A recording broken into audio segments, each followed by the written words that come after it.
আমরা প্রশ্ন একটা দেখি। আচ্ছা বলো, এই প্রশ্নের উত্তর কি হবে? তোমার পরিচয় দাও আর তোমার উত্তর বলো। স্যার এটা পারবো না। এটা পারবা না? আচ্ছা, কেউ পারবা না? দেখো, টাইম নিয়ে দেখো। এখানে দেখো কি বলছে, যে এখানে তিনটা পরমাণু দেওয়া আছে। বলো তো, এই যে 32, এটা কি, তাদের কি নাম্বার? ভর। কি নাম্বার? ভর ভর সংখ্যা। সংখ্যা। হ্যাঁ, আর এটা পারমাণবিক সংখ্যা। পারমাণবিক সংখ্যা। তাহলে দেখো তো, এই যে কি লিখছে, প্রথম ও তৃতীয় মৌলের পরস্পর আইসোটোপ। প্রথম ও তৃতীয় মৌল পরস্পর আইসোটোপ। আইসোটোপ কখন হয়? স্যার যখন ভর সংখ্যা ভিন্ন হয়।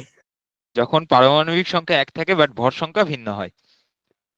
তাহলে এই যে প্রথম, এই যে প্রথম মৌল আর এই যে তৃতীয় মৌল, তাহলে প্রথম মৌলের দেখো পারমাণবিক সংখ্যা 16, তৃতীয় মৌলেরও পারমাণবিক সংখ্যা 16, পারমাণবিক সংখ্যা এক বাট ভর সংখ্যা ভিন্ন, এটা 32, এটা 33, তাহলে কি এরা পরস্পরের আইসোটোপ?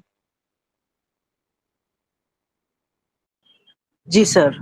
হ্যাঁ, পরস্পরের আইসোটোপ, তাহলে এক নম্বরে আমাদের সঠিক, তাই না?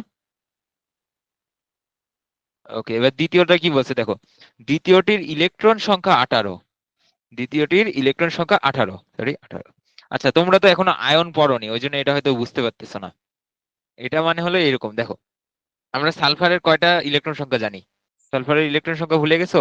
পারমাণবিক সংখ্যাই তো এই সালফারের পারমাণবিক সংখ্যা যা, ইলেকট্রন সংখ্যাও তো তাই। স্যার 14। তো না, সালফারের পারমাণবিক সংখ্যা কত বলো? 16। 16, হ্যাঁ। তাহলে সালফারের ইলেকট্রন সংখ্যা কত হবে? 16ই। স্যার 16ই হবে। হ্যাঁ, তাহলে এরকম তাই না, একটা, দুইটা, এইখানে হলো 8টা, এই যে 10টা গেল, আর এই যে একটা, দুইটা, তিনটা, চারটা, পাঁচটা, ছয়টা, এই যে 16টা, ঠিক না? তাহলে এটা হলো নর্মাল সালফারের ক্ষেত্রে। এখন এখানে একটা কথা লিখছে, সালফার 2 মাইনাস, সালফার 2 মাইনাস। এটা মানে হলো সালফার বাইরে থেকে দুটা ইলেকট্রন নিছে, এখানে সালফারের দুইটা ইলেকট্রন বেশি। আচ্ছা, এটা আমরা আস্তে আস্তে বুঝবো যখন আজকে পড়া শুরু করবো। তো এটা মানে হলো সালফার দুইটা ইলেকট্রন নিচে এক্সট্রা করে। তো এটার জন্য এখানে দুইটা ইলেকট্রন বাড়ে গেছে, তাহলে ইলেকট্রন সংখ্যা কয়টা হইলো? কয়টা হলো ইলেকট্রন সংখ্যা? দুটো ইলেকট্রন আলাদা করে নিলে কয়টা হবে মোটে? স্যার 18টা। 18টা। তো এই জন্য দেখো, দ্বিতীয়টির ইলেকট্রন সংখ্যা 18, এটাও সঠিক। এবার যৌগ গঠনকালে এরা ইলেকট্রন ত্যাগ করে। আচ্ছা, এগুলা তো আসলে এটা মনে হয় ইয়া হয়ে গেছে, মানে এই দুইটা এখনো পড়ানো হয়নি, ওই জন্য তোমরা পারতেছো না। আচ্ছা, এটা থাক, তোমরা আরেকটা কোশ্চেনের অ্যান্সার দাও। ওকে, দেখো, দেখা যাচ্ছে তো। এবার এক এক করে পরিচয় দিবা, এক এক করে উত্তর বলো। বলো, আইসোটোপের তেজস্ক্রিয় বিকিরণের ব্যবহার করে নিচের কোন রোগের চিকিৎসা করা হয়? এই প্রশ্নের উত্তর বলো। ক্যান্সার। তোমার নাম কি? ওমর ফারুক। ওমর ফারুক, হ্যাঁ। তো এটা উত্তর হবে ক্যান্সার। এবার আরেকজন, এটার উত্তর বলো। ফসিলের বয়স নির্ধারণ করা হয় কিভাবে? Sir cancer. প্রথমটা তো ঠিক আছে, ক্যান্সার। এই দ্বিতীয়টার উত্তর বলো, তুমি দ্বিতীয়টার উত্তর বলো, ফসিলের বয়স নির্ধারণ করা হয় কিভাবে? বলবো স্যার আমি বলি। আচ্ছা, যে বলনি সে বলো, যে এখনো বলনি সে বলো। বলো, কে বলতে যাচ্ছিলা, বলো। স্যার ক নাম্বারটা হবে স্যার? তোমার নাম কি? আমার নাম স্যার হলো জিম। জিম। জি স্যার। আচ্ছা, দেখো, ফসিলের বয়স নির্ধারণ করা হয় কিভাবে, তুমি আগের দিনের ক্লাস করছিলা? জি স্যার। আগের দিনের ক্লাস করলে তো এটা জানার কথা, যে আইসোটোপ বিকিরিত করলে তেজস্ক্রিয়, আইসোটোপ বিকিরিত তেজস্ক্রিয় রশ্মি থেকে ফসিলের বয়স নির্ধারণ করা হয়, স্থায়ী আইসোটোপের সংখ্যা থেকে না। বুঝছো? জি স্যার। ওকে, এটা উত্তর হবে ঘ, লাস্টেরটা। ওকে, এবার আরেকজন বলো, নিচের কোনটি হতে তেজস্ক্রিয় রশ্মি নির্গত হয়? এটা একজন বলো। এইটা স্যার, এটা সম্ভবত ক নাম্বার স্যার। স্থায়ী, অস্থায়ী। আইসোটোপ, তুমি তুমি কি জিম জিম বললা? জি স্যার। আচ্ছা, তুমি আর উত্তর দিও না, তোমারটা ঠিক আছে। এবার আরেকজন বলো তো, কোনটির সাহায্যে ক্যান্সার আক্রান্ত কোষ ধ্বংস করা যায়?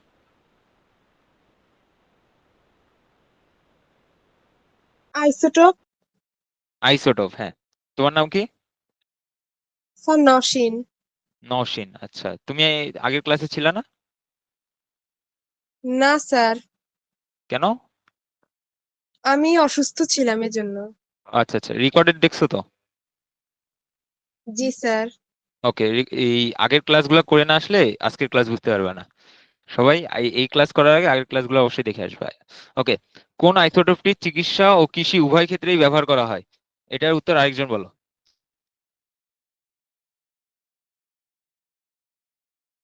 স্যার এটা সম্ভবত ক নাম্বারই হবে। 32 ফসফেট। তোমার নাম কি? রামিসা। রামিসা, তুমি তো ছিলা মনে হয় রামিসা। জি স্যার। হ্যাঁ, ঠিক আছে। এবার এই পরেরটা বলো। এক্স মাইনাস, আচ্ছা এটা পারবা না, বাট দুইটি আইসোটোপের মধ্যে কোনটি সমান হতে পারে না? এটা বলো, দুইটি আইসোটোপের মধ্যে কোনটি সমান হতে পারে না? যে এখন পর্যন্ত উত্তর দাওনি সে বলো। দুইটি আইসোটোপের মধ্যে কোনটি সমান হতে পারে না, যে বারবার সে বলো। ক ভর হ্যাঁ, সংখ্যা। কত? কোনটা? স্যার ভর ঘর সংখ্যা। স্যার ভ- ঘর সংখ্যা। হ্যাঁ, ভর সংখ্যা। দুইটি আইসোটোপের মধ্যে ভর সংখ্যা সমান হতে পারে না, কারণ ভর সংখ্যা ভিন্ন বলেই তারা আইসোটোপ। ওকে, ঠিক আছে, তাহলে আজকে আমরা আজকের পড়া শুরু করি। আজকে আমরা পড়বো হলো ফার্স্টে ইলেকট্রন বিন্যাস। ইলেকট্রন বিন্যাসের ওই যে পারমাণবিক মডেল তো তোমরা পড়ছো, আমি পড়াইছি। তো আমরা একটু দেখবো ইলেকট্রন বিন্যাস আমরা লিখবো কি করে। এতদিন তো আমরা চিত্র আঁকে ইলেকট্রন বিন্যাস দেখছি, আজকে আমরা লিখা দেখবো যে কি করে লিখবো।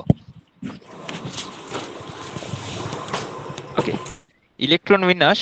বলো তো, সোডিয়ামের ইলেকট্রন কয়টা? সোডিয়ামের ইলেকট্রন কয়টা?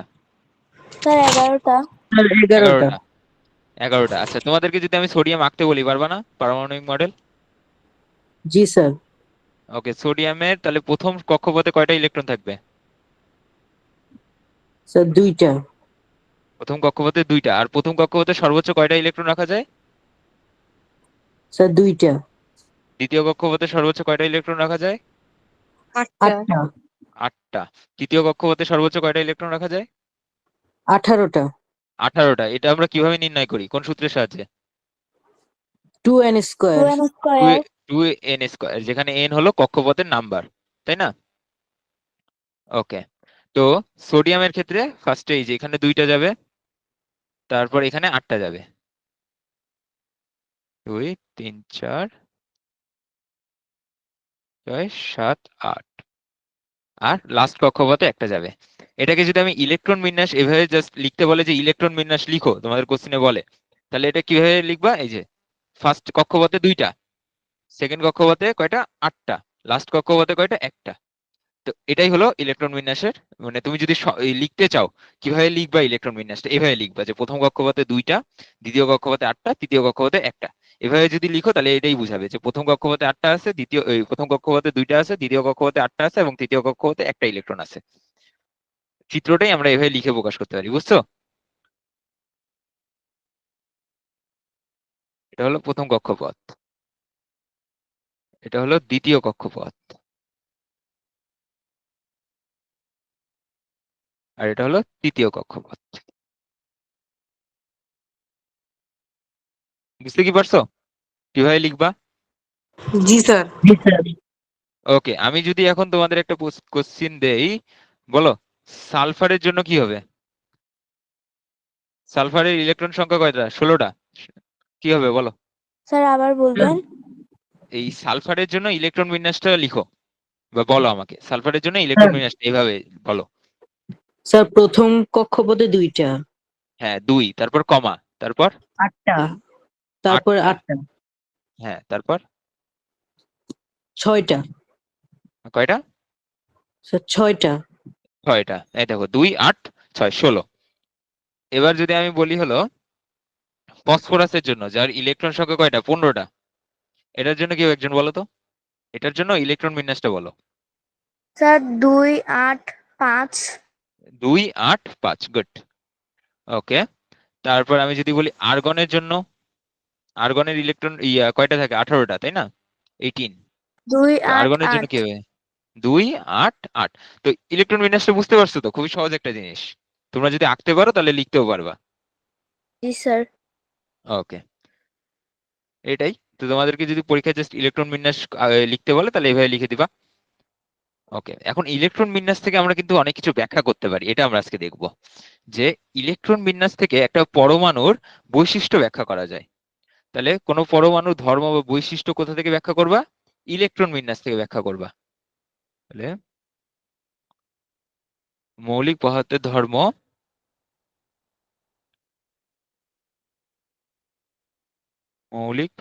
ধর্ম তাদের পরমাণুর ইলেকট্রন বিন্যাসের উপর নির্ভর করে। এটাই আমরা দেখবো যে কিভাবে নির্ভর করে। আচ্ছা, আমরা যদি একটু সোডিয়ামের দিকে তাকাই, সোডিয়ামের দিকে তাকাইলে দেখা যাবে যে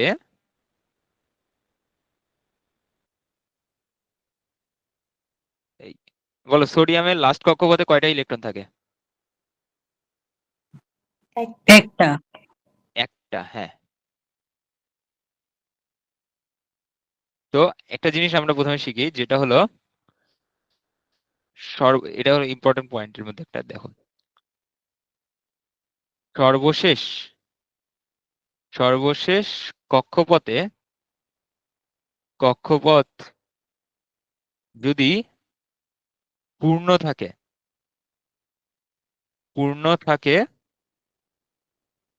তাহলে সেটি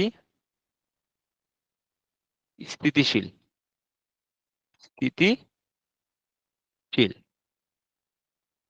আর অপূর্ণ থাকলে অস্থিতিশীল থাকলে অস্থিতিশীল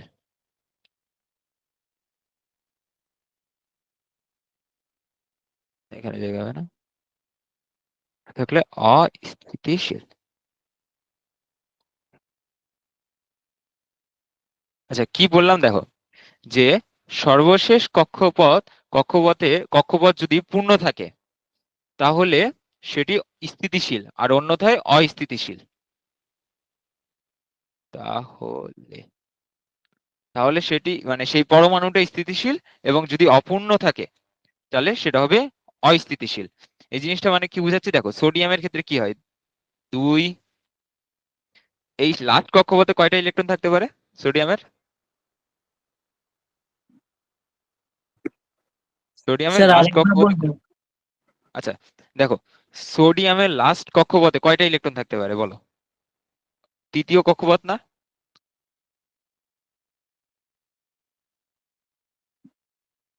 স্যার 18টা। সর্বোচ্চ 18টা থাকতে পারে, কিন্তু আছে কয়টা? একটা। একটা, হ্যাঁ। তো এটা কি স্থিতিশীল না অস্থিতিশীল? এই এই কথা অনুসারে যে সর্বশেষ কক্ষপথে যদি পূর্ণ থাকে মানে কি, ওই অষ্টক পূর্ণ স্যার করতে হয়। 18টাই থাকে। 18টাই না, যদি অষ্টক পূর্ণ হয়, পূর্ণ বলতে অষ্টক পূর্ণ করতে হয়, অষ্টক পূর্ণ করতে হয়, অষ্টক পূর্ণ থাকে মানে কি, সর্বশেষ কক্ষপথে যদি 8টা ইলেকট্রন থাকে তাহলেই সেটা স্থিতিশীল। বুঝতে পারতেছো? 18টা থাকলে তো অবশ্যই স্থিতিশীল, যদি 8টা ইলেকট্রন থাকে তবেই সেটা স্থিতিশীল। মনে করো যদি সর্বশেষ কক্ষপথ মানে তৃতীয় কক্ষপথে যদি ইয়া থাকতো, উম তৃতীয় কক্ষপথ যদি 18টার জায়গায় 8টা ইলেকট্রন থাকতো তাও সেটা স্থিতিশীল হতো। তো আবার 18টা হলেও যদি সম্পূর্ণ 18টাই থাকতো তাও সেটা স্থিতিশীল। তাহলে তুমি বলতে পারো যে অষ্টক বা পূর্ণ থাকে, যে অষ্টক থাকবে অথবা সম্পূর্ণ ইয়া কক্ষপথটাই ভর্তি থাকবে, তাইলেই সেটা স্থিতিশীল হবে, দুই ক্ষেত্রেই স্থিতিশীল হবে। বুঝতে কি পারছো না বুঝোনি? স্যার বুঝেছি। হ্যাঁ, তো স্থিতিশীল থাকতে হলে কি হতে হবে, হয় ওই কক্ষপথটা সম্পূর্ণ পূর্ণ থাকতে হবে, না হলে অষ্টক পূর্ণ করতে হবে। তাহলে কি শর্ত কি, এই স্থিতিশীলতার শর্ত কি হবে, সর্বশেষ কক্ষপথ পূর্ণ থাকতে হবে অথবা 8টা ইলেকট্রন থাকতে হবে,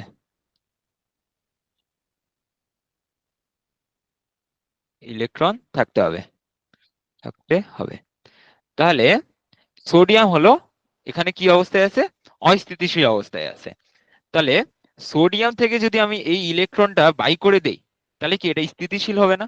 দেখো তো, এই সোডিয়াম থেকে যদি এই ইলেকট্রনটা বাইর করে দেওয়া যায়, এই ইলেকট্রনটাকে বাই করে দেওয়া যায়, তাহলে এই সোডিয়ামটা স্থিতিশীল হবে না। তাহলে কারণ দেখো, তখন তো আর এই কক্ষপথ থাকতেছেই না, তখন তো আর এই কক্ষপথ থাকতেছে না, তখন কি এই শুধু এই কক্ষপথটা থাকতেছে, আর এই কক্ষপথে তো 8টা ইলেকট্রন আছেই, তাহলে তখন এটা স্থিতিশীল হবে না, বলো তো?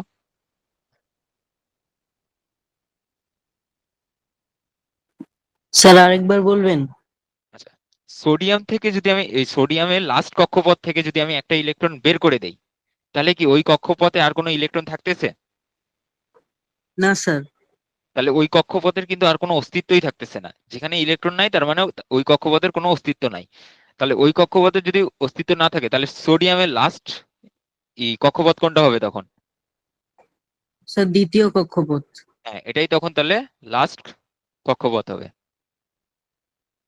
আর দ্বিতীয় কক্ষপথে কয়টা ইলেকট্রন আছে? 8টা। 8টা। তাহলে কি অষ্টক পূর্ণ করতেছে না? জি স্যার। তাহলে এটা স্থিতিশীল হবে না আগের তুলনায়? জি। হ্যাঁ। তাহলে সোডিয়াম সব পরমাণু চাই স্থিতিশীলতা লাভ করতে। তাহলে সোডিয়াম স্থিতিশীল হওয়ার জন্য কি করে? সোডিয়াম তার একটা ইলেকট্রন দিয়ে দেয়। সোডিয়াম তার একটা ইলেকট্রন উপযুক্ত পরিবেশ পেলে একটা ইলেকট্রন দিয়ে দেয়। আচ্ছা, এখন দেখো তো, আমি এখানে একটা প্লাস লিখলাম, এটার মানে বুঝো? এটা আর ইলেকট্রনকে আমরা ই মাইনাস দ্বারা প্রকাশ করি, ইলেকট্রনকে আমরা ই মাইনাস দ্বারা প্রকাশ করি, ঠিক আছে? এভাবে আমরা ইলেকট্রনকে বুঝাই। এটা এটা মানে হলো ইলেকট্রন। ইলেকট্রন। আচ্ছা, একটা জিনিস দেখো, এখানে সোডিয়াম থেকে আমরা ইলেকট্রন বাই করে দিচ্ছি, তাহলে আমরা এইখানে মাইনাস ইলেকট্রন এভাবে লিখতেছি না কেন, এইভাবে লিখতেছি কেন, যে সোডিয়াম প্লাস প্লাস ইলেকট্রন এভাবে লিখতেছি কেন?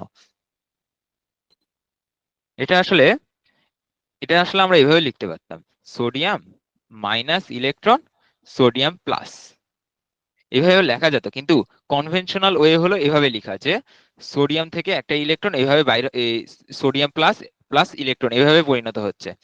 তো এখন কথা হলো, এই সোডিয়াম প্লাসটা কি করে আসলো, এটা আমরা একটু দেখি। আচ্ছা বলো, সোডিয়াম থেকে যখন একটা ইলেকট্রন বের হয়ে গেল, সোডিয়াম থেকে যখন একটা ইলেকট্রন বের হয়ে গেল, তখন সোডিয়ামের কক্ষপথটা দেখতে কেমন হচ্ছে দেখো তো? তাহলে সোডিয়াম থেকে যদি একটা ইলেকট্রন বের হয়ে যায়, তাহলে কি এখানে একটা, দুইটা, আর এইখানে হলো 8টা। তাহলে বলো কয়টা ইলেকট্রন আছে মোট? মোট কয়টা ইলেকট্রন আছে এখানে? 10টা। মোট কয়টা ইলেকট্রন? 10টা। 10টা ইলেকট্রন আছে, হ্যাঁ। মোট ইলেকট্রন হলো 10টি। বাট মোট প্রোটন কয়টি? 10টি। কয়টি? 10টি। না, তুমি তো প্রোটন বাই করোনি। সোডিয়ামের পারমাণবিক স্যার সংখ্যা কত? 11টি। স্যার হ্যাঁ, 11টি। 11টি। সোডিয়ামের পারমাণবিক সংখ্যা কিন্তু 11ই আছে। সোডিয়ামের ভর সংখ্যারও কিন্তু কোনো চেঞ্জ হয়নি, সোডিয়ামের ভর সংখ্যা 23 ছিল, 23ই আছে। আর পারমাণবিক সংখ্যা 11 ছিল, 11ই আছে। খালি চেঞ্জ হয়েছে কি, এই ইলেকট্রন সংখ্যা চেঞ্জ হয়েছে। তাই প্রোটন আছে 11টি। তাহলে বলো তো, প্রোটন প্রোটন মানে কি পজিটিভ চার্জ না? আর ইলেকট্রন মানে কি নেগেটিভ চার্জ না? ঠিক কিনা? জি স্যার। তাহলে দেখো, আগে কি হচ্ছিল, যে প্রোটন যতটি ছিল ইলেকট্রনও ততটি ছিল, যার ফলে, আর নিউট্রন তো মনে করো, নিউট্রনের তো কোনো চার্জ নাই, নিউট্রন যাই থাক, আমাদের ওটা নিয়ে কোনো প্যারা নাই। বাট মোট ইলেকট্রন আর মোট প্রোটন সংখ্যা এবার তো আলাদা হয়ে গেছে। আগে এক ছিল, তাই পজিটিভ নেগেটিভ কাটাকাটি, যে ওই ওই পুরা নিউক্লিয়াসটা বা পুরা ওই কি বলতে পারি পরমাণুটা চার্জ বিহীন ছিল, কোনো চার্জ ছিল না। বাট এবার একটা চার্জ আসছে। কি চার্জ বলতে পারবা? এবার পরমাণুর সাথে একটা চার্জ যুক্ত হয়েছে, সেটা কি চার্জ?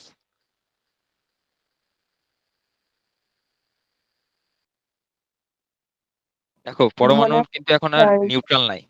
কি চার্জ? স্যার আরেকবার বলবেন? আচ্ছা, দেখো, আগে কি ছিল, পরমাণুটা কোনো নিউট্রাল ছিল, মানে কোনো চার্জ ছিল না। কোনো কি চার্জ ছিল পরমাণুর মধ্যে, কোনো পজিটিভ বা নেগেটিভ কোনো চার্জ ছিল? সব তো ওই যে নো স্যার। পজিটিভ আর প্রোটন আর ওই যে ইলেকট্রন সমান সমান হয়, পজিটিভ নেগেটিভ ভ্যানিশ হয়ে যাচ্ছিল। বাট এখন তো পরমাণুতে একটা চার্জ আছে। দেখো, প্রোটন সংখ্যা 11টা, ইলেকট্রন সংখ্যা 10টা, তাহলে কি পজিটিভ চার্জ বেশি না? জি স্যার। একটা পজিটিভ চার্জ বেশি না? তো এইটাকে আমরা সোডিয়াম লিখলে ভুল হবে, যদি আমি আমি এটাকে সোডিয়াম লিখি তাহলে কিন্তু ভুল হবে, এটাকে লিখতে হবে সোডিয়াম প্লাস। আর এটাকেই বলা হয় হলো আয়ন। সোডিয়াম প্লাস আয়ন, যখনই কোনো পরমাণু চার্জ যুক্ত হয় সেটাকেই বলা হয় আয়ন। আয়ন মানে কি? চার্জযুক্ত পরমাণু। যে কোনো চার্জযুক্ত পরমাণুকে তুমি আয়ন বলতে পারো, পরমাণু বা অণু। বুঝা গেছে কি সোডিয়াম প্লাস কিভাবে হলো, বুঝতে পারছো? জি স্যার। ওকে, তাহলে এখন আমরা আরেকটা উদাহরণ দেখি। এখন মনে করো আমি দিলাম হলো ক্লোরিন। বলো ক্লোরিনের সর্বশেষ কক্ষপথে কয়টি ইলেকট্রন থাকে? টি কয়টি? 60টি। চারটি সর্বশেষ কক্ষপথে 60টি ইলেকট্রন থাকে, তার মানে ক্লোরিনের মোট ইলেকট্রন সংখ্যা কতটি? 17টি। 17টি, হ্যাঁ। আচ্ছা, এটা একটু ঠিক থাকে। তো ক্লোরিনের তো সর্বশেষ কক্ষপথে 60টি ইলেকট্রন আছে, তাহলে কি এটা স্থিতিশীল না অস্থায়ী, মানে অস্থিতিশীল না স্থিতিশীল? অস্থিতিশীল। হুম, অস্থিতিশীল। অস্থিতিশীল, হ্যাঁ।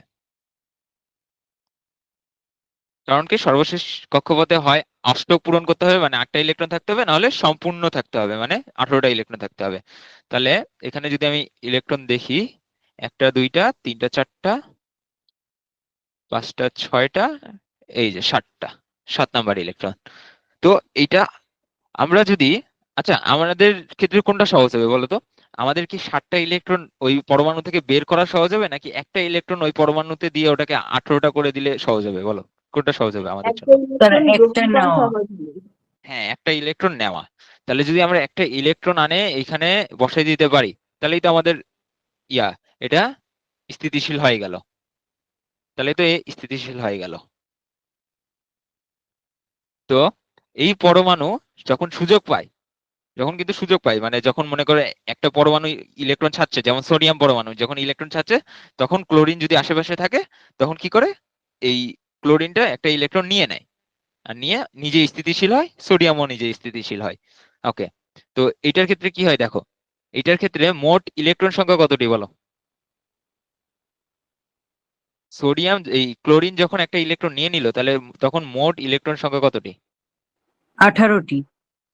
হ্যাঁ, মোট ইলেকট্রন সংখ্যা 18টি। মোট প্রোটন সংখ্যা কতটি? 17টি।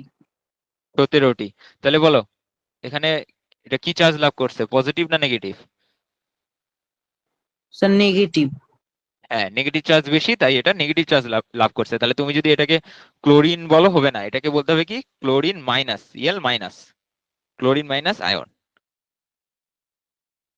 বুঝতে পারছো? জি স্যার।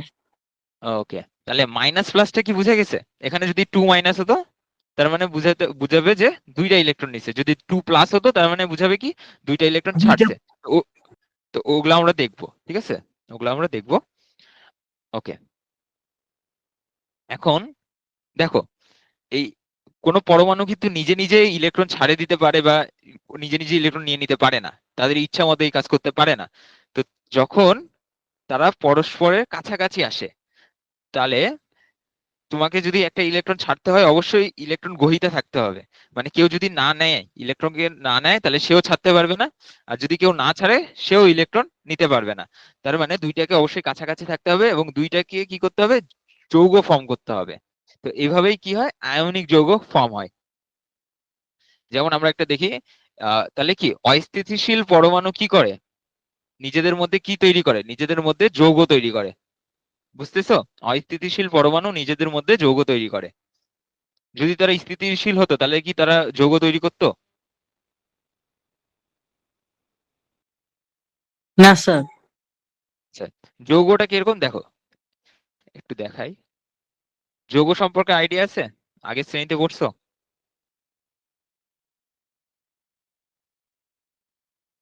আচ্ছা, সিএল মাইনাসের এই ফরমেশনটা একটু দেখাই দিই, এটা তো দেখানো হয়নি। এই সিএল মাইনাসটা কিভাবে দেখবা দেখো, সিএল মাইনাস সিএল কি করতেছে, একটা ইলেকট্রন নিয়ে নিচ্ছে, তাহলে এই যে প্লাস ইলেকট্রন দিয়ে সিএল মাইনাসে পরিণত হচ্ছে। এটাকে এভাবে দেখাতে হয়। ওখানে কি হচ্ছিল, এখানে হচ্ছিল দেখো কি হচ্ছিল, এখানে সোডিয়াম একটা ইলেকট্রন দিয়ে দিচ্ছিল, আর এখানে সিএল সিএল একটা ইলেকট্রন নিয়ে নিচ্ছে, দিয়ে সিএল মাইনাসে পরিণত হচ্ছে। এই চিহ্নগুলো বুঝতেছো, এগুলো বুঝতেছো কি করে হচ্ছে? জি স্যার। ওকে, তাহলে এই দুটো যখন একসাথে যৌগ ফর্ম করবে তখন এটাকে কিভাবে লিখবা? দেখো, সোডিয়াম প্লাস, এই সরি, সোডিয়াম ইলেকট্রন ছাড়ে দিচ্ছে, সোডিয়াম প্লাস ইলেকট্রন মাইনাস, আর সিএল স্যার একটা ইলেকট্রন ইলেকট্রন। স্যার বলো। ইলেকট্রন হচ্ছে ত্যাগ করলে আর গ্রহণ করলে আমরা কি সাইন দেব? ইলেকট্রন ত্যাগ করলে বা গ্রহণ করলে, দেখো ইলেকট্রন যখন ত্যাগ করতেছে তখন তোমার এই জিনিসটা কিরকম হবে, এই দেখো, যে একটা, যে পরমাণুটা ইলেকট্রন ত্যাগ করতেছে সেটা আগে লিখবা, দিয়ে তীর চিহ্ন দিবা, তীর চিহ্ন দিয়ে ওই দিক দেখাবা যে এটা কোন আয়নে পরিণত হচ্ছে। যেমন সোডিয়াম একটা ইলেকট্রন দিলে কি সোডিয়াম প্লাসে পরিণত হবে, একটা প্রোটন বেড়ে যাবে, সেটা দেখাতে হবে। আর এই যে যে একটা ইলেকট্রন ছাড়ে দিচ্ছে এটা প্লাস ইলেকট্রন দেখাতে হবে। এখানে আমরা প্লাস কেন দিলাম? কারণ কি এইখানে দেখো, এইখানে যদি এটা লিখতাম তাহলে কি এখানে সোডিয়াম মাইনাস ইলেকট্রন হতো, তাই না? কারণ ছাড়ে দিচ্ছে। আমি যদি এই ইলেকট্রনটাকে এইখানে দেখাতাম, যে এই তীর চিহ্নের আগে দেখাতাম, তার মানে কি সোডিয়াম মাইনাস ইলেকট্রন, যে সোডিয়াম ইলেকট্রন ছাড়ে দিচ্ছে, ঠিক কিনা? জি স্যার। হ্যাঁ। তো এই ওই আমরা মাইনাস দেখাই না, আমাদের নিয়ম অনুসারে আমরা মাইনাস দেখাই না, আমরা প্লাস দেখাই সবসময়। তাই জন্য এই যে এই সোডিয়াম এই ইলেকট্রনটাকে আমরা এই দিকে লিখি, এই তীর চিহ্নের এই পাশে লিখি যে sodium plus, plus electron minus, যে সোডিয়াম একটা ইলেকট্রন ছাড়ে দিচ্ছে, ছাড়ে দিয়ে সোডিয়াম প্লাসে পরিণত হচ্ছে। বুঝতে পারছো যে কিভাবে ইলেকট্রন ছাড়তেছে এটা দেখাবা? যে প্রশ্ন করছিল সে বুঝছো? Sir okay.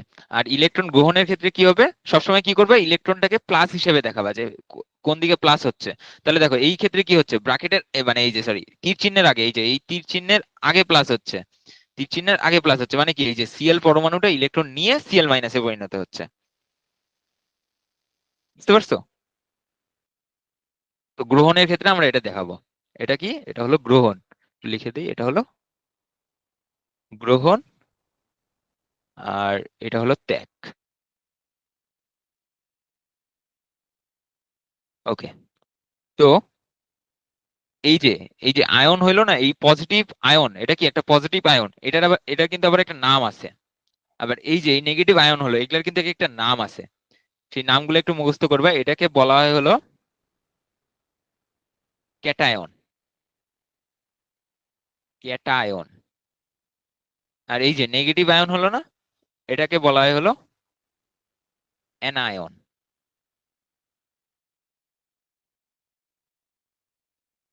নামগুলো বুঝছো? ঋণাত্মক আধানযুক্ত আয়নকে বলা হয় অ্যানায়ন, আর ধনাত্মক আধানযুক্ত আয়নকে বলা হয় ক্যাটায়ন। এই যে এটা পজিটিভ চার্জ যুক্ত না, এই জন্য এটাকে বলা হয় ক্যাটায়ন, আর এটা নেগেটিভ চার্জ যুক্ত, তাই এটাকে বলা হয় অ্যানায়ন। নাম কি বুঝা গেছে? জি স্যার। ওকে। তো এখন দেখো, তোমরা তো এই যে এরকম যোগ করছো, এই ইলেকট্রন, এই ইলেকট্রন কি আমরা কি যোগ করতেছি, তাই না? এই দুটা কি যোগ করতেছি, এটা প্লাস করতেছি, মানে যৌগ গঠন করতেছি। তাহলে দেখো তো, এই ইলেকট্রনটাকে ব্র্যাকেটের এই পাশে নাও বা ওই পাশে নাও, এইটাকে ব্র্যাকেটে, এই যে এই ইলেকট্রনটাকে দেখো, থামো, হ্যাঁ, এই যে এই ইলেকট্রনটাকে যদি আমি ব্র্যাকেটের এই পাশে নেই তাহলে কি মাইনাস হবে না? এই ইলেকট্রনটাকে ব্র্যাকেটের এই পাশে নিলে কি মাইনাস হবে না? জি স্যার। হ্যাঁ, তাহলে এই দেখো এখানে মাইনাস ইলেকট্রন আর এখানে প্লাস ইলেকট্রন, তাহলে কি দুইটা কাটাকাটি হয়ে যাবে না? এই যে মাইনাস ইলেকট্রন প্লাস ইলেকট্রন দুইটা কি কাটাকাটি হয়ে যাবে না? জি স্যার। ওকে, তাহলে দেখো এই এই পাশে, এই পাশে কোনো ইলেকট্রন থাকবে না, তাহলে সোডিয়াম প্লাস ক্লোরিন দিয়ে তারা কি যৌগ ফর্ম করতেছে, সোডিয়াম প্লাস, এটা একটু অন্য কালার দিয়ে লিখে, সোডিয়াম প্লাস ক্লোরিন মাইনাস। এটাকেই, এটাকে তুমি এভাবে লিখতে পারো যে সোডিয়াম ক্লোরাইড, প্লাস মাইনাস না দিয়ে ডাইরেক্ট এভাবে লিখতে পারো সোডিয়াম ক্লোরাইড। এটাকে কি বলবা? সোডিয়াম ক্লোরাইড, যা একটা যৌগ। এতক্ষণ আমরা কি পড়তেছিলাম, পরমাণু, আর এগুলা কি ছিল, আয়ন, দিয়ে দুইটা আয়ন যোগ হয়ে কি তৈরি করলো, যৌগ। কেন তৈরি করলো? যাতে তারা দুইজনে স্থিতিশীলতা লাভ করে। দেখো এখানে সোডিয়ামও স্থিতিশীলতা লাভ করছে, কারণ সোডিয়াম প্লাসে পরিণত হয়েছে, একটা ইলেকট্রন দিয়ে দিয়েছে। ক্লোরিনও স্থিতিশীলতা লাভ করছে, কারণ কি ক্লোরিন একটা ইলেকট্রন নিয়ে নিয়েছে। তাহলে তারা যৌগ কেন ফর্ম করে? স্থিতিশীলতা অর্জনের জন্য। বুঝতে পারছো? জি স্যার। আর এটাকে বলা হয় হলো স্যার সোডিয়াম আরেকটু ক্লোরাইড। বলবেন? আচ্ছা, আরেকবার বলতেছি। এটাকে বলি দেই সোডিয়াম ক্লোরাইড।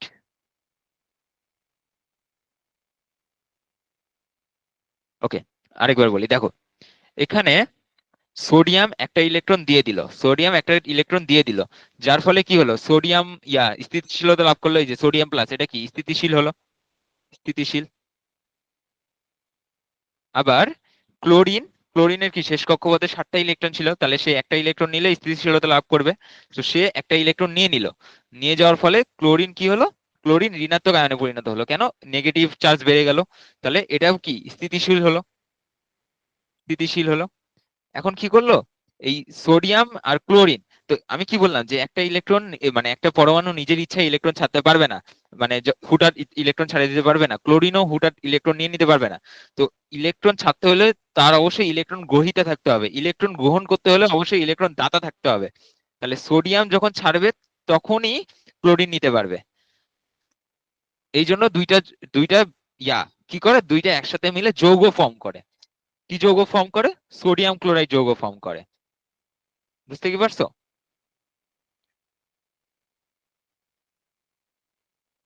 আর যৌগটা কেন ফর্ম করে? যাতে দুইজনেই স্থিতিশীলতা লাভ করে। আচ্ছা, সোডিয়াম ক্লোরাইডের মানে জানো? সোডিয়াম ক্লোরাইড কোন যৌগ, আমরা কোন যৌগকে সোডিয়াম ক্লোরাইড বলি জানো? স্যার লবণ। হ্যাঁ, তোমরা যে লবণ খাও সেটাই হলো সোডিয়াম ক্লোরাইড। এই দুটো যৌগ গঠন করে বলেই আমরা লবণটা পাচ্ছি। বুঝতে পারছো? যে আরেকবার বলতে বলছিল, সে কি বুঝতে পারছো? জি স্যার। ওকে, তাহলে এখন যদি আমি দুইটা পরমাণু দিয়ে দিই, তোমরা কি যৌগ গঠন করে আমাকে বলতে পারবা কি যৌগ হবে? চেষ্টা করো। দেখো আমি যদি বলি আহ লিথিয়াম ও ক্লোরিন যৌগ, যদি কোশ্চিন দেই এরকম যে, মনে করে একটা কোশ্চিন দিলাম, লিথিয়াম ও ক্লোরিন যৌগ গঠন করবে কিনা, গঠন করবে কি না, বলতে পারবা করবে কিনা? আর করলেও কিরকম করে করবে, আর কেন করবে?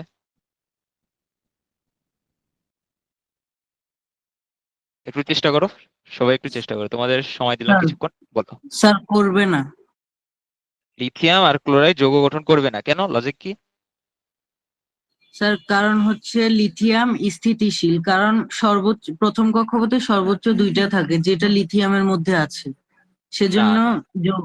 না, লিথিয়াম যদি আমরা একটু আঁকি, দেখো তো লিথিয়ামের পরমাণুর সংখ্যা কত? স্যার 2। 2 না, স্যার 3 3। লিথিয়াম স্থিতিশীল অবস্থায় নেই, কারণ কি লিথিয়ামের হ্যাঁ, লিথিয়ামের 3 হ্যাঁ 3, তার পারমাণবিক মানে কি? সংখ্যা। হ্যাঁ, তার মানে স্যার কি? তাহলে যৌগ আহ গঠন করবে। যৌগ গঠন করবে, হ্যাঁ। এই যে একটা দুইটা, এই যে সর্বশেষ কক্ষপথে একটা, তার মানে কি সর্বশেষ কক্ষপথ পূর্ণ নাই, তাহলে সে কি করতে যাবে, একটা ইলেকট্রন ছাড়িয়ে দিতে যাবে।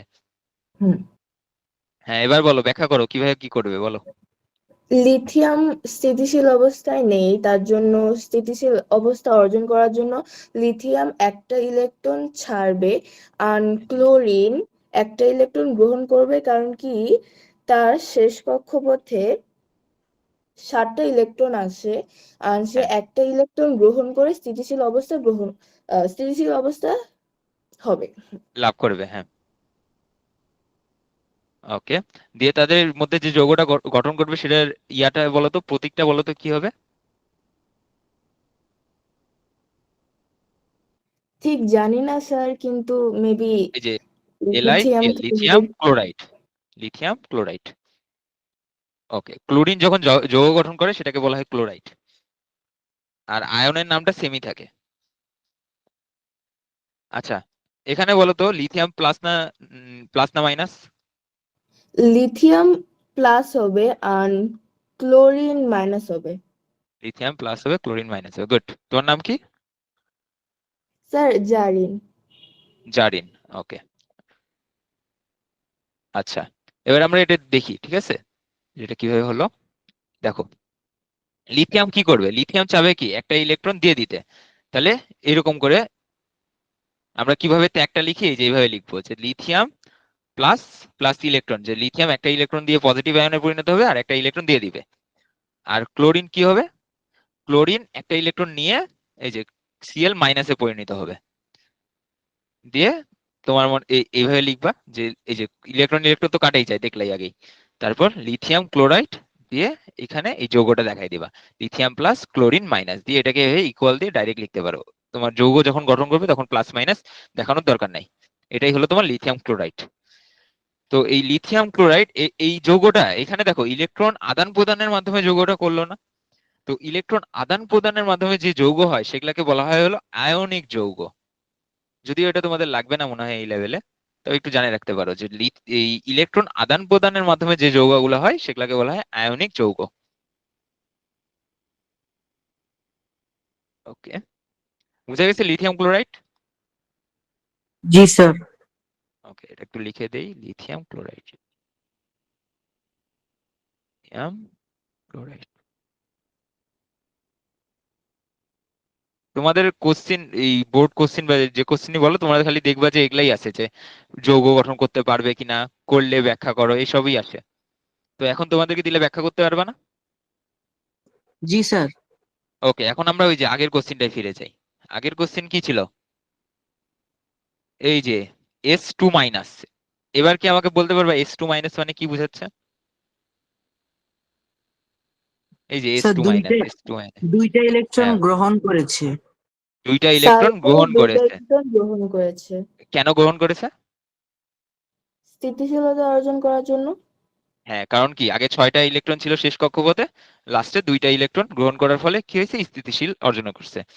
তো 2টা ইলেকট্রন গ্রহণ করছে। এখন বলো এই 3 নম্বরে কি বলছে? যৌগ গঠনকালে এরা ইলেকট্রন ত্যাগ করে। যৌগ গঠনকালে কি এরা ইলেকট্রন ত্যাগ করে না গ্রহণ করে? গ্রহণ করে। গ্রহণ করে। তার মানে সঠিক উত্তর কোনটা হবে? সঠিক উত্তর হবে 1 ও 2। বুঝতে পারছো? জি আচ্ছা, স্যার। এবার আমরা আরেকটাতে আসি। এই যে এক্স মাইনাস আয়নটিতে মোট কয়টি ইলেকট্রন আছে? এই যে এই প্রশ্নটা, এক্স মাইনাস আয়নটিতে মোট কয়টি ইলেকট্রন আছে? X minus 17। আচ্ছা, আমাকে বলো তো এটা কোন আয়ন? আয়নের নামটা কি? এক্স তো যে কোনো একটা প্রতীক দিয়ে বুঝাইছে, বাট এটার অ্যাকচুয়াল নামটা কি? ক্লোরিন। ক্লোরিন। হ্যাঁ, এই যে 17 দেওয়া আছে। ওকে, তাহলে Cl মাইনাস আয়নটিতে মোট কতটি ইলেকট্রন আছে? বলো কতটি ইলেকট্রন আছে? তো 17টি। না, হয়নি। আয়নটিতে বলছে, ক্লোরিনে তো তোমরা জানো যে 17টি আছে, বাট Cl মাইনাসে কতটি আছে? দেখো আয়ন, 18টি। হ্যাঁ এই যে 18টি। মাইনাস দেওয়া আছে একটা, 18টি। তাহলে ক্লোরিন মাইনাস বা এই যে 17x মাইনাস, এটাতে 18টি ইলেকট্রন আছে। ওকে, তো তাহলে তো এই ক্লাস বুঝতে পারছো। তাহলে তোমাদের, আচ্ছা আমরা কয়েকটা বোর্ড কোশ্চেন দেখি, কি বলো? তোমাদের জি স্যার। কলেজের পরীক্ষায়, সরি স্কুলের পরীক্ষায় কিরকম হয়? ওই যে বোর্ড কোশ্চেন গুলোর মতোই টাইপ গুলো হয় না? বোর্ড কোশ্চেন, তারপর বিভিন্ন স্কুলের কোশ্চেন এরকমই টাইপের আসে না?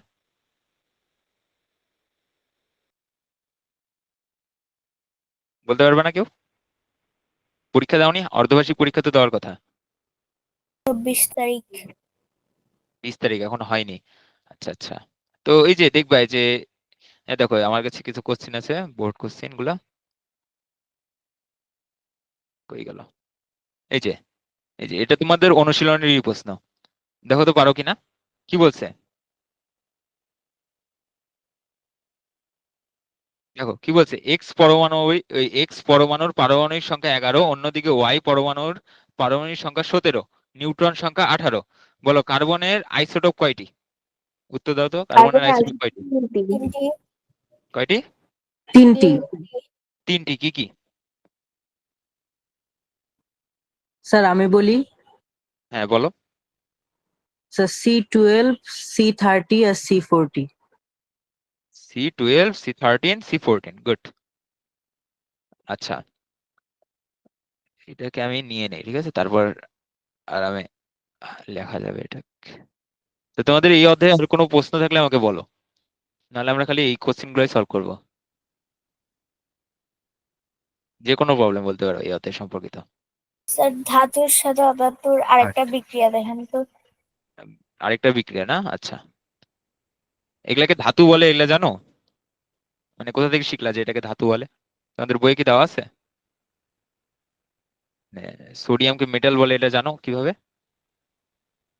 1 নম্বর গ্রুপের সবগুলোকেই তো ধাতু বলে, তাই না? হ্যাঁ, তোমাদের কি এগুলা দেওয়া আছে বইয়ে? স্যার এই এই অধ্যায়ে তো দেওয়া থাকার কথা না। অন্য অধ্যায়ে কি দেওয়া স্যার আছে নাকি আগে থেকে জানতা? অষ্টম মধ্যে দেওয়া আছে অষ্টম যে অধ্যায়ে এগুলোকে দেওয়া আছে। ধাতু অধ্যায় ধাতু ও বলে, আচ্ছা কিন্তু আচ্ছা এখানে জৈবই আছে। আচ্ছা আচ্ছা, আমাকে তাহলে তোমরা আগে বলছিল। অষ্টম অধ্যায়ে পড়ছো তোমরা আগে? স্যার জি স্যার। তাহলে তো ভালো, এই অধ্যায়ে অনেক ভালো বুঝার কথা। তাহলে এই অধ্যায়ে আগে পড়োনি? জি স্যার, করছি।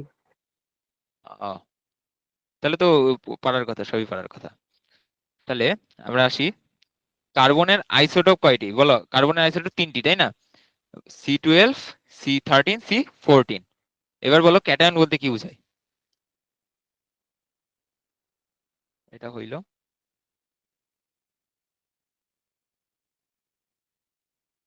বলো ক্যাটায়ন বলতে কি বোঝায়? এই যে স্যার এই প্রশ্ন। ধনাত্মক আয়নযুক্ত ধনাত্মক ধনাত্মক আয়নযুক্ত আয়নকে ক্যাটায়ন বলে। হ্যাঁ, ঠিক আছে। এবার ওয়াই পরমাণুর ভর সংখ্যা কত? ও দেখো তো ওয়াই পরমাণু কি বলছে, ওয়াই পরমাণুর পারমাণবিক সংখ্যা 17। বলো এর ভর সংখ্যা কত হবে? আর নিউট্রন সংখ্যা 18। সবই বলে দিচ্ছে, ভর সংখ্যা কত হবে?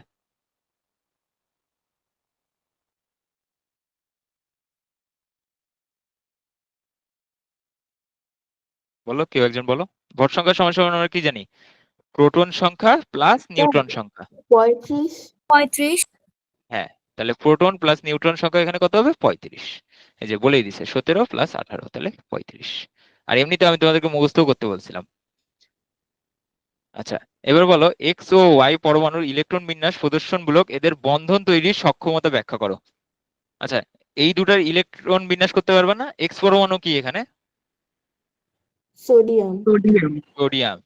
আর ওয়াই পরমাণু হলো ক্লোরিন। তাহলে ক্লোরিন। তোমরা এটার বন্ধন করে কিনা বলতে পারবে না, বা ইলেকট্রন বিন্যাস করতে পারবে না? ইয়েস স্যার, পারবো। স্যার পারবো। পারার কথা, এখনই দেখাইছি। ও একজন বলছিল আরেকটা দেখাইতে। আচ্ছা, আরেকটা আমরা দেখাই। বলো কোনটা দেখতে চাও? পটাশিয়াম আর, না পটাশিয়াম না, এবার একটা দুইটা পরমাণু দেখাই। মনে করো বললাম যে কোশ্চেন, ম্যাগনেসিয়াম ও আরেকটা ধনাত্মক, কি দেওয়া যায়? Chlorine, hydrogen, magnesium. আচ্ছা, ম্যাগনেসিয়াম আর হলো, আমরা বলতে না, তোমাদের তো দুইটা দিয়ে করায় না। তোমরা কি এরকম কোন যৌগ দেখছো যেখানে দুইটা আছে, ম্যাগনেসিয়াম ক্লোরাইড, দুইটা ক্লোরিন আছে এরকম? না স্যার। দেখছো আগে? জি স্যার। দেখছো? তোমাদের বই আছে? স্যার অন্য অধ্যায়তে আছে। আচ্ছা, তাহলে একটু ওটাই দেখি। ম্যাগনেসিয়াম ও ক্লোরিনের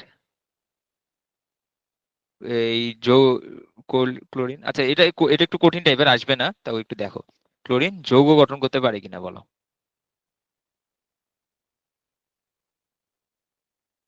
ম্যাগনেসিয়াম অক্সাইডে হইতে পারে।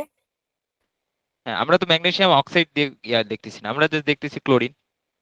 ম্যাগনেসিয়াম অক্সাইড দিয়েও হয়, বলতে পারো ম্যাগনেসিয়াম অক্সাইড, ওই সরি অক্সিজেন, ম্যাগনেসিয়াম ও অক্সিজেন যৌগ গঠন করে কিনা।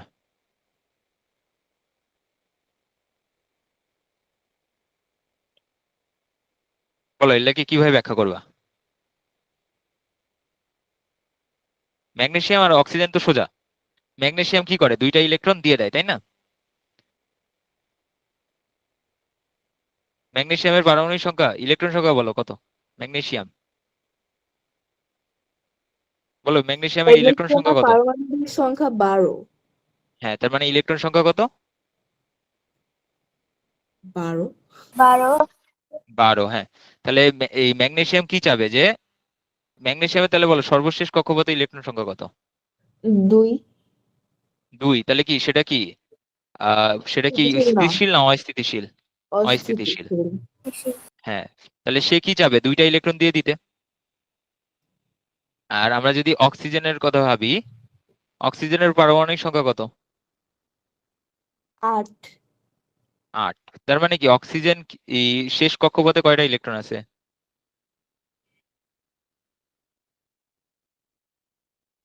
শেষ কক্ষপথে কয়টা ইলেকট্রন আছে? ছয়টা। কয়টা? ছয়টা। হ্যাঁ, 6টা। ওকে, এটা হলো ম্যাগনেসিয়াম।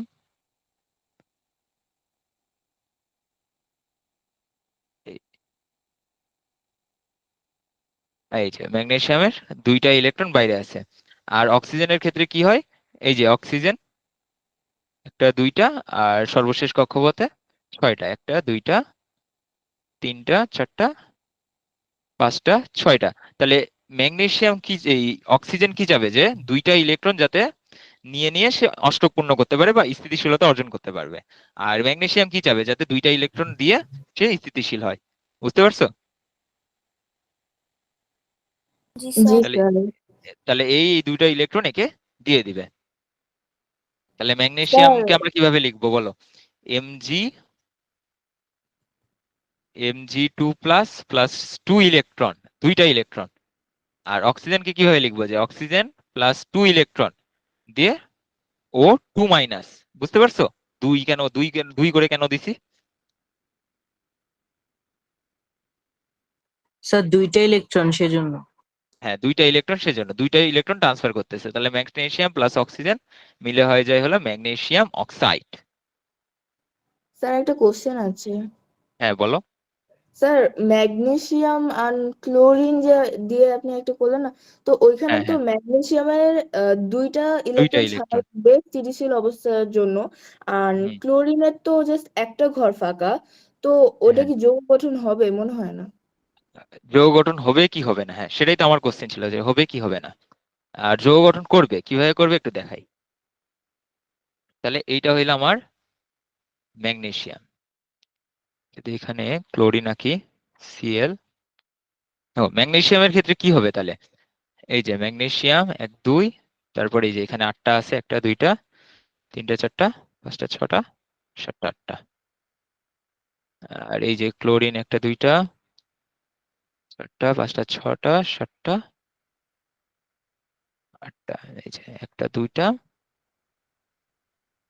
তোমরা কিন্তু ওই যে বেশি বেশি আঁকে আঁকে প্র্যাকটিস করবে, ঠিক আছে? কারণ এখন থেকে যত প্র্যাকটিস করবে তত ভালো। ওকে, তো ক্লোরিনের শেষ কক্ষপথে তো 7টা। তো এখানে ম্যাগনেসিয়াম কি করবে? ম্যাগনেসিয়াম একটা ইলেকট্রন এই যে এই ক্লোরিনকে দিবে। দেখো, একটা ইলেকট্রন এই ক্লোরিনকে দিবে, আরেকটা ইলেকট্রন এই ক্লোরিনকে দিবে। তাহলে কি দুইটার সাথে দুটাই দেখো, এটাও কিন্তু অষ্টক পূরণ হচ্ছে, এটাও অষ্টক পূরণ হচ্ছে, ঠিক না? কিন্তু এখানে কি হচ্ছে? এখানে 2টা ক্লোরিন আসে ইলেকট্রনটা নিচ্ছে। বুঝতে কি পারছো? যে এখানে ম্যাগনেসিয়াম একাই 2টা ক্লোরিনের সাথে যৌগ গঠন করতেছে। এটা কি বোঝা গেছে? জি স্যার, বুঝেছি। এটাকে যদি আমরা লিখতে চাই কিভাবে লিখবো? দেখো, ম্যাগনেসিয়াম 2+ প্লাস 2 ইলেকট্রন, 2টা ইলেকট্রন ছাড়িয়ে দিবে। এখন কথা হলো একটা ক্লোরিন তো একটা ইলেকট্রনই নেয়। তাহলে আমরা এখানে যখন লিখবো তখন এটাকে এভাবে লিখতে হবে 2Cl প্লাস 2 ইলেকট্রন, যে 2টা ক্লোরিন 2টা ইলেকট্রন নিয়ে 2টা ক্লোরিন মাইনাসে পরিণত হয়। আর এইখানে যখন যৌগটা লিখবো তখন এভাবে লিখতে হবে Mg+2Cl। ফাইনাল যৌগটা কি হবে? MgCl2। এই যে নিচে 2 চলে আসবে। বুঝতে কি পারছো? জি স্যার, এটার নাম কি দিব, মানে যে এটাকে নাম? বলা হয় এটাকেও বলা হয় ম্যাগনেসিয়াম ক্লোরাইড। ডাইটাই কিছু না, ম্যাগনেসিয়াম ক্লোরাইড। এখানে কিন্তু আবার ডাই বলিও না। এখানে ডাই বলা যাবে না কেন? কারণ এখানে ম্যাগনেসিয়ামটা আসলে 2টা ক্লোরিনের সাথে যুক্ত হচ্ছে। মানে ম্যাগনেসিয়াম চাইলেও এখানে একটা ক্লোরিনের সাথে যুক্ত হতে পারবে না। এই জন্য এখানে ডাই বলার কোনো দরকার নাই, এটাকে জাস্ট বলবা ম্যাগনেসিয়াম ক্লোরাইড। আর যখন আমরা ওই যে রাসায়নিক বিক্রিয়া করবো তখন আরো ভালোভাবে জানবো এগুলা। Lithium chloride. তারপরে এই যে তোমরা এটা দেখছো, অ্যালুমিনিয়াম ক্লোরাইডের নাম শুনছো? দেখো অ্যালুমিনিয়াম ক্লোরাইড, এখানে কি হয়, এখানে অ্যালুমিনিয়ামের দেখো সর্বশেষ কক্ষপথে কয়টা ইলেকট্রন থাকে? অ্যালুমিনিয়ামের সর্বশেষ কক্ষপথে কয়টা ইলেকট্রন থাকে? তিনটা। হুম, 3টা। তিনটা। এই যে তিনটা ইলেকট্রন দিয়ে দেয়, আর তিনটা ক্লোরিন আসে, তিনটা ইলেকট্রন নিয়ে নেয়, দিয়ে তিনটা ক্লোরিন মাইনাসে পরিণত হয়। তো এইটা হয়ে যায় হলো অ্যালুমিনিয়াম ক্লোরাইড, নট ট্রাইক্লোরাইড, এটাও অ্যালুমিনিয়াম ক্লোরাইড, কারণ অ্যালুমিনিয়াম চাইলেও একটা ক্লোরিনের সাথে বিক্রিয়া করতে পারবে না। বুঝতে কি পারছো? এখন আহ আমি যদি বলি যে আর্গন, আর্গন ও কোশ্চিন, আর্গন ও ক্লোরিন যৌগ গঠন করবে কিনা? করবে কিনা? স্যার আর্গন তো স্থিতিশীল অবস্থায় আছে, তো করবে না। হ্যাঁ, আর্গন স্থিতিশীল অবস্থায় আছে, কারণ কি আর্গনের সর্বশেষ কক্ষপথে 8টা ইলেকট্রন থাকে, সর্বশেষ কক্ষপথে 8টা ইলেকট্রন। তো যে সকল যৌগের এই 8টা ইলেকট্রন আছে, মানে সর্বশেষ কক্ষপথে 8টা ইলেকট্রন আছে, সেগুলো কিন্তু নিষ্ক্রিয়, এদেরকে বলা হয় হলো স্যার নিষ্ক্রিয়। স্যার স্থিতিশীল, হ্যাঁ বলো। স্যার 8টা থাকলে মানে এটা অষ্টক পূর্ণ। হ্যাঁ, তবে এটার একটা ব্যতিক্রমও আছে, যে তোমরা তো নাম শুনছো হিলিয়াম, তাই না? জি স্যার। হিলিয়ামের জি ক্ষেত্রে কি স্যার। হয়, এর এর সর্বশেষ কক্ষপথে কয়টা ইলেকট্রন আছে? দুইটা। হ্যাঁ, 2টা। বাট এটার ক্ষেত্রে দেখো আমাদের শর্ত কি ছিল, সর্বশেষ কক্ষপথ পূর্ণ থাকতে হবে অথবা অষ্টক পূর্ণ থাকতে হবে। কিন্তু আর এটার ক্ষেত্রে কি হয়, এটার ক্ষেত্রে দেখো, এটার ক্ষেত্রে অষ্টক পূর্ণ না হলেও কিন্তু এর সর্বশেষ কক্ষপথ কিন্তু পূর্ণই থাকে, কারণ এর সর্বশেষ কক্ষপথ মানে ওই প্রথম কক্ষপথই, এবং প্রথম কক্ষপথে সর্বোচ্চ 2টা ইলেকট্রনই থাকতে পারে। এই জন্য এ স্থিতিশীল, স্থিতিশীল বা নিষ্ক্রিয়। বুঝতে পারছো? জি স্যার। এটাকে মনে হয় দ্বিত্বক বলে। হ্যাঁ, দ্বিত্বক মূলত এই যে এই রুলটাকে বলে, যে এটাকে দ্বিত্বক বলে না, অ্যাকচুয়ালি দ্বিত্বক বলে এই যে এই রুলটাকে, যে ইলেকট্রন গুলো জোড়ায় জোড়ায় থাকে, এটাকে মেনলি দ্বিত্বক বলে। এই যে ইলেকট্রন জোড়ায় জোড়ায় থাকে, এটাকে দ্বিত্বক বলে। ওকে, বুঝতে কি পারছো? আজকে যা পড়াইলাম সব বুঝতে পারছো? জি স্যার। আচ্ছা, তাহলে তো আমাদের এই অধ্যায় শেষ, এই অধ্যায়ে আর কিছু পড়ানোর নাই। তোমাদেরকে আমি কয়েকটা প্রশ্ন দেখাতে পারি, এটা তো দেখালাম। বোর্ডের কয়েকটা কোশ্চেন দেখি আমরা। যেমন দেখো, এই ঢাকা বোর্ডে 19 আসছিল, এখানে বলো পরমাণু কাকে বলে?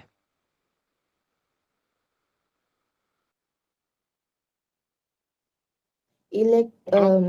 প্রোটন, নিউট্রন এবং ইলেকট্রন দ্বারা ইলেকট্রনের সমন্বয়ে পরমাণু গঠিত। বলতে পারো, অথবা বলতে পারো যে কোনো পদার্থের ক্ষুদ্রতম একককেই পরমাণু বলে, এভাবে বলতে পারো। কোনো পদার্থের ক্ষুদ্রতম একককেই পরমাণু বলে, এগুলো কিন্তু নোট করিও। ওকে, তারপর আসি হলো ম্যাগনেসিয়াম পারমাণবিক সংখ্যা 12, ব্যাখ্যা করো। কি ব্যাখ্যা করবা বলো? স্যার আমি বলি, হ্যাঁ বলো।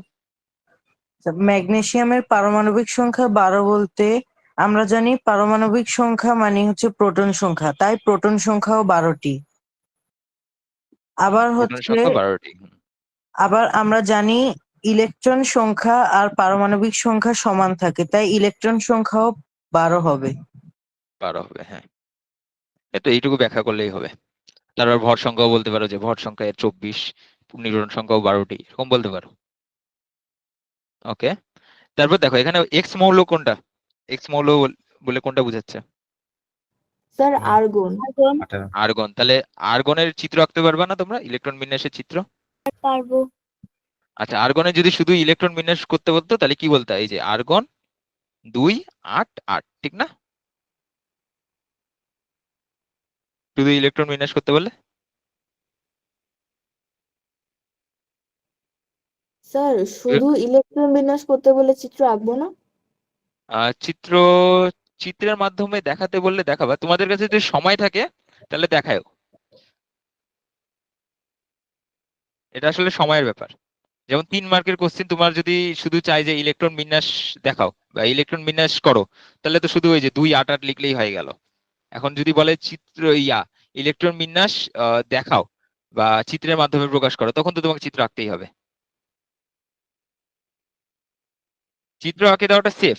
এখন তোমার কাছে সময়েরও একটা ম্যাটার আছে, যদি সময় বেশি এই সময় থাকে তাহলে চিত্র আঁকে দেওয়াটাই ভালো। ওকে, এখানে বলো ওয়াই কি? Y sodium. সোডিয়াম। আর জেড? ফ্লোরিন। তাহলে ফ্লোরিন। বলো সোডিয়াম আর ফ্লোরিনের মধ্যে গঠন, এই যৌগ গঠন সম্ভব কিনা? সম্ভব। সম্ভব। সম্ভব। কেন? স্যার সোডিয়াম অস্থিতিশীল অবস্থায় আছে। সোডিয়াম কি অস্থিতিশীল অবস্থায় আছে। অস্থিতি? হ্যাঁ, এটা তো একটা কথা বললো, অস্থিতিশীল। তারপর কি করে ওরা? সোডিয়াম স্থিতিশীল হওয়ার জন্য কি করে? সোডিয়ামের লাস্ট দান কক্ষপথে করে। একটা ইলেকট্রন আছে এবং ফ্লোরিনের লাস্ট কক্ষপথে একটা ইলেকট্রন কম আছে। অস্থিতিশীল নয়, দুজনেই স্থিতিশীল নয়। তো সোডিয়াম একটা ইলেকট্রন বাদ দিবে, ত্যাগ করবে, আর ফ্লোরিন একটা ইলেকট্রন গ্রহণ করবে। এভাবে তাদের মধ্যে আহ, আম, যৌগ গঠন হবে। যৌগ গঠন হবে। হ্যাঁ, আর যৌগটার নাম কি হবে? Sodium fluoride. Sodium fluoride. হ্যাঁ, এই যে হ্যালাইট সমূহ, হ্যালাইট মানে ওই যে গ্রুপ 17, এদেরকে বলা হয় হ্যালাইট। তো এরা যখন আয়ন গঠন করে, এদের ওই আয়ন গঠন করে যৌগ গঠন করে, এদেরকে আইড বলা হয়। যেমন ক্লোরাইড, ফ্লোরাইড, ব্রোমাইড, আয়োডাইড। বুঝতে পারছো? আর এই যে ধাতুগুলোর কিন্তু নামের কোনো চেঞ্জ হয় না। দেখো সোডিয়াম, ম্যাগনেসিয়াম, অ্যালুমিনিয়াম, এদের নামের কোনো চেঞ্জ হয় না, আর ওগুলো আইডে পরিণত হয়। বুঝতে পারছো?